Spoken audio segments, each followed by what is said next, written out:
Okay, boys, do you have a first date coming up? Or do you want to have a first date coming up? Sometimes the most stressful part is coming up with things to talk about. The typical, what do you do? What are your hobbies? How was your day? It's so lame. Well, no need to fear. Billie Rae is here. There's no way I just said that. We're gonna break this one into 3 categories. Category 1, questions that ask for her input. We all know how much girls love to insert their opinions. Have you been here before? What would you recommend? What do you think about this part of town? Category 2, people watch. I think it's always a great way to break the ice on a first date. It shifts the attention and focus away from your date while getting a good laugh. That's an odd looking couple. Do you think they're on a first date? That one actually broke the ice with a guy and I one time. It was entertaining to observe the other couple and try to figure out their life story. And category 3, questions to help you know more about her. What are you most proud of? What's your next travel spot? I've seen this one mentioned a lot. Is there anything you don't eat? It's always a good conversation starter. It's lighthearted and almost always sparks a conversation. Also, pro tip, try to make a conversation out of these topics. Don't just keep drilling her with questions. It'll come off as interrogating. Okay, boys, today we're going to be talking about some commonly used female phrases and discussing what they really mean. It tastes like water. I have COVID. I thought it was only fitting to call myself out first and start with my most commonly used phrase. Oh my god, I literally just saw this. She didn't just see it. If it's 2022 and she owns an iPhone, there's absolutely no way in actual hell that she just saw this. She either doesn't feel like talking to you or was too busy having her 28th emotional breakdown of the day. You're gonna hate me. Yeah, so that date that you were hoping to go on with her? She has too much social anxiety to actually attend. Or she just realized that a week and a half was not enough time to get over her ex. Where do you want to eat? Listen, she doesn't care where you want to eat. She just doesn't want to be the person responsible for picking. And she doesn't want to be responsible for any disappointment if you don't like it. But on the other hand, she'll definitely let you know if she doesn't like your choice. What were you thinking of ordering? Again, she literally gives 0 fucks and just wants to know so she can order something that costs less and has less calories. Are we leaving soon? I cannot believe you let it get to this point. She's mad. You better be leaving like 10 seconds ago. Seriously? You better have a good reason as to why you just said what you just said, because it's not about to be pretty. Making your home modern and beautiful is easier than you think with 50/50 RGB SMD strip lights. Bright, uniform, ambient lighting for anywhere in your room. Use exactly the length you need thanks to the cuttable design. Waterproof properties and the use of double copper make them durable and long-lasting in all conditions. Change the colors, effects, and brightness of the lights thanks to the wireless remote or the app on your phone. Change the look of your home. Order now. All right, my guys, unless you literally have a child on the way, making the transition from dad to daddy can be hard for some men. I'm here to improve your chances in the dating world by probably 1,000 and help you achieve daddy status in no time. With one simple tip. Don't tell me about your money. Show me your money. Listen up, you're not impressing me by talking about your crypto portfolio. You're also not impressing me with that Louis belt or the new rims on your car. I'll tell you what I think when I think daddy. It's health, happiness, and stability. It's someone who's not constantly asking for more. It's someone who's so secure in themselves that they don't feel the need to flaunt it. And it's someone who prioritizes their physical and mental health above all else. If you can't order that expensive bottle of champagne without posting it on your Instagram story, you're not a daddy. Remember, being the loudest also makes you the weakest. Think about that.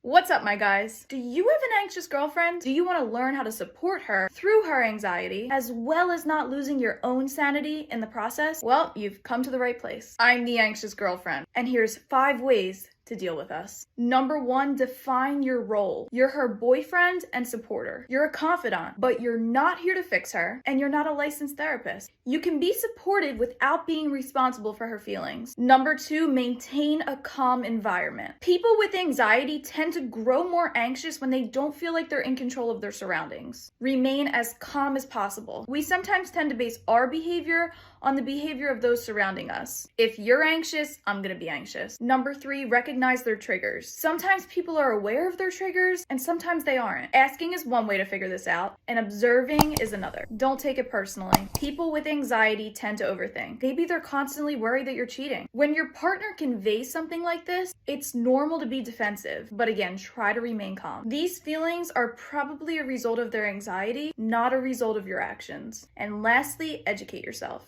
If this is a serious relationship, ask to attend therapy together. This can help facilitate an open conversation, and in the process, you'll learn healthy ways to manage her emotions. You'll also learn healthy ways to make sure that they don't interfere with your relationship. What's up, my guys? You may know me as the girl that went viral for rating men's muscles. Well, I figured it was time to return for a follow-up, re-ranking the sexiest muscles on a man, while incorporating some that I accidentally left out. This is the sexiest muscles on a man, Hall of Fame edition. Again, we're going to start out with the least sexy and work our way up to the most sexy. Checking in at number 10, we have abs. Unfortunately, they did fall in the ranking. Usually pretty boys have these, and pretty boys are called boys for a reason. They're not men. Number 9, I can't pronounce it, but it's called this. And if you're not familiar with it, it's what controls your fingers. You can use it for so many different things. Number 8, the neck. Now I know the neck isn't a muscle, but there's a lot of muscle surrounding it. And a thick neck, the sign of masculinity. You just look like the type of man that doesn't want another man looking at his girlfriend the wrong way. Number 7, glutes. We love a good set of glutes, but it's not a make or break. Usually the key is to not have yours exceed the size of your girlfriend's. Number 6, biceps. I just love the feeling of being hugged by a man with some big arms and not being able to breathe. I really couldn't ask for anything more. Number 5, shoulders. When you see a man with a broad set of shoulders step into the room, you know that he demands respect. Number 4, triceps. I can't believe that I forgot to include these last time. They truly deserve to be recognized. I know how proud you all are of your triceps. I'm just proud to be in their presence. Number 3, forearms. Still very high in the ranking, and you all know how I feel about the wave. Number 2, this muscle. It serves a great purpose, and you just can't live without it. It's what makes a man a man. And lastly, finishing off with number 1, the sexiest part of a man's body. I'm still not changing my mind. It's the back. What's up, my guys? You just need to do better when it comes to sliding into the DMs. This shit and this shit, it's getting you nowhere. Clearly, if you want to get the girl, follow these simple tips to successfully slide into the DMs. Number 1, make sure she's single. I don't think I should ever have to say this because nowadays it's so easy to figure out. Look at her photos, look at photos she's tagged in. Also, make sure you deleted your ex's pictures, and even more importantly, your ex's comments. And make sure your profile's public. Ask yourself, would I use this phrase to start a conversation with someone in person? For example, you want to just walk up to somebody and say, hey, LOL, or selling worn socks? If you wouldn't use it as a conversation starter to her face, maybe just don't say it. Use a personalized approach. Is this something that you could send to any girl? Why would she reply to something that you could have sent anybody in your following list? Instead, use her social media page to your advantage. Do some digging and see what she's interested in. Prime example. Oh, look, it looks like she was at this ski resort. Where's that? Let me check it out. Oh, it's in the Poconos. Hey, I saw you were recently skiing at Jack Frost. I was actually thinking about going there for vacation soon. What did you think of it? It's not too deep, but it's also personal. Lastly, find someone with mutual contacts or past interactions. Most girls are very hesitant when responding to randoms online, and much more inclined to respond to somebody who has some sort of mutual connection. It just makes you more trustworthy in our eyes. What's up, my guys? It's no secret that I love gym bros. I'm sorry, I meant love to hate gym bros. Let me be real with you guys. You say some annoying shit. I'm here to hopefully make you become more self-aware and discuss the most annoying things gym bros say. Let's go! Yeah, bro, it's rough. My torso's like a medium, but my arm's like an XL. What's your snap? I'm bulking. Aw, shit, you have courtside seats? Sorry, bro, I can't make it. It's leg day. We don't do it for you. Yeah, bro, he's bigger than me, but I could definitely outrun him. Girlfriend? Nah, bro, I don't have time for that. Yeah, dude, my quads are too big for skinny jeans. Gotta get them gains. Yeah, sorry, I can't eat that piece of lettuce I'm cutting. I like big weights and I cannot lie. Keep your squats low and your standards high. Post.